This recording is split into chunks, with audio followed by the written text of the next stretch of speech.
నమస్కారం. నా పేరు గణేష్ బాబు, రాష్ట్ర యూనియన్ కాంగ్రెస్ జనరల్ సెక్రటరీ. ఈరోజు మా కాంగ్రెస్ పార్టీ చూస్తే వైసీపీ నాయకుల్లో గుండెల్లో రైలు పరిగెత్తున్నాయి. మా సోనియా గాంధీ గారి ఆశీర్వాదంతో ఈరోజు ఆంధ్రప్రదేశ్ పిసిసి బాధ్యతలు స్వీకరించిన వైఎస్ షర్మిల గారు రావడంతో ఈ వైసీపీలో కదలికలు చేయటమే కాకుండా గుండెల్లో రైలు పరిగెత్తున్నాయి. ఏదేదో మాట్లాడుతున్నారు. దేశ రాష్ట్ర అభివృద్ధి చూసుకోకుండా ఒక మణిపూర్లో ఆడవాళ్ళని అమానుష్యంగా బట్టలు ఇప్పి నగ్నంగా దిప్పుతుంటే దాని గురించి స్పందించరు. ఒక పక్క మోడీ అన్ని సంస్థలు గవర్నమెంట్ సంస్థలు అన్నీ అమ్మేస్తుంటే అప్పుడు స్పందించరు. పెట్రోల్ డీజిల్ అన్ని పెంచేసి నిత్యావసరాలు పెంచేసి దాని గురించి పట్టించుకోరు. అంగన్వాడీ వర్కర్స్ వాళ్ళ గురించి పట్టించుకోరు. ఎంప్లాయీస్ గురించి పట్టించుకోరు. అన్ని ఎంప్లాయీస్ గురించి చెప్పుకోరు. ఇవన్నీ పట్టించుకోరు. ఎంతసేపు నీ ఇంటి పేరు, మీ తాత పేరు, మీ ముత్తాత పేరు ఈ తప్పక రాష్ట్రం దేశం అభివృద్ధి గురించి ఏమైనా మాట్లాడారా? అనిల్ కుమార్ యాదవ్ గారు, మీరు కాంగ్రెస్ పాలనే పుట్టింది.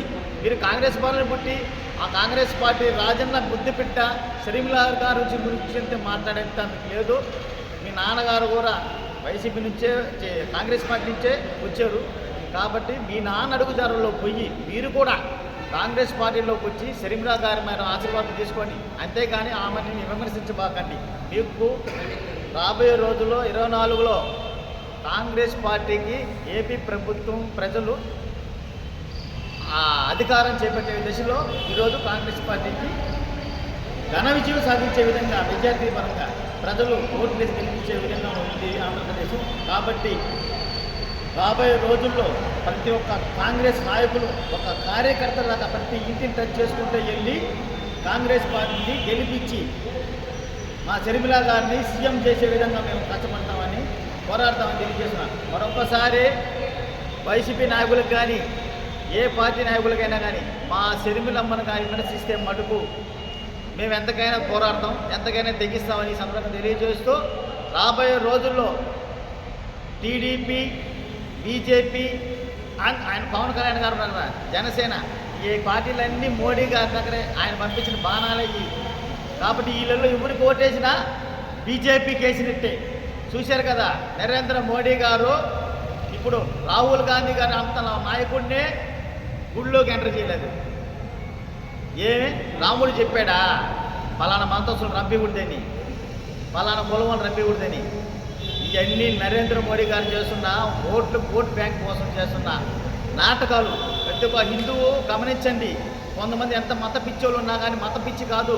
మతం మన దేశాన్ని డెవలప్ చేయదు, కులం మన దేశాన్ని డెవలప్ చేయదు. మన దేశాన్ని డెవలప్ చేసేది లౌకికంగా ఉన్న వాళ్ళందరూ, అన్ని మతాలు అన్ని కులాలు కలిస్తేనే ఒక దేశం. ఆ రోజు బ్రిటిష్ వాళ్ళని తరం కొట్టిన దాంట్లో కూడా అందరూ కలిసే చేసింది. ఈ నరేంద్ర మోడీ గారు వచ్చి కేవలం హిందువులు అంటే ఈ దేశాన్ని కాపాడలేదు. హిందూ, ముస్లిమ్స్, క్రిస్టియన్ బౌద్ధులు అందరూ కలిసి ఆ రోజు బ్రిటిష్ వాళ్ళని తరిమి కొట్టి మన దేశాన్ని కాపాడుకున్నాం.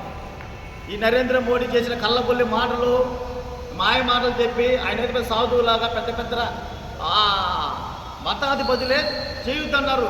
రామ మందిరం ఓపెనింగ్ గుడి పూర్తిగా చేయొద్దన్నారు. కానీ ఈయన చేసింది ఈయన అన్నీ సర్వం ఈయనే.